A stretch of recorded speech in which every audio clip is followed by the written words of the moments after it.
Right, as you can see, I've got a orange engine light there, and I've got a red oil light there. Now, the quickest way to get rid of these is very simple. You need one of these, Sharpie, and quite simply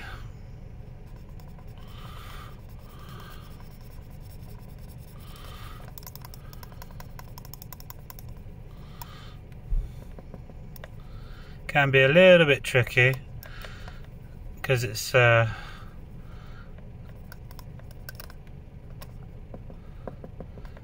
you're writing on the glass. It might take a little bit of time. Right, well, at least you can't see it's oil now. It's just a nice pretty glow. We'll do the same with the other one. And there we go.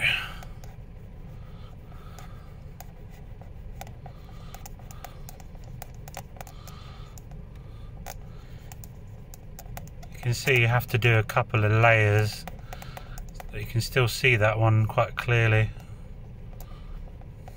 I mean, other makes of Sharpie, other marker pens are available, but Sharpie is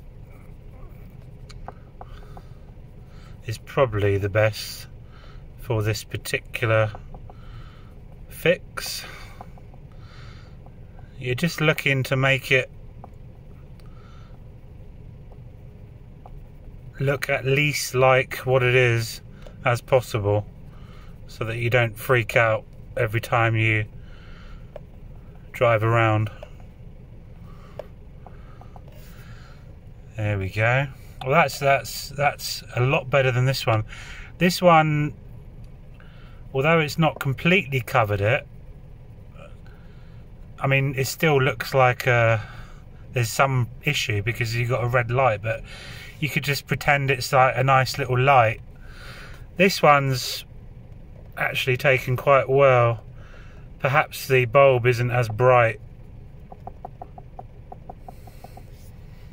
Anyway, that's the quick fix. So if you've got an orange engine light or a red oil light, that is a good solution. Thanks for watching.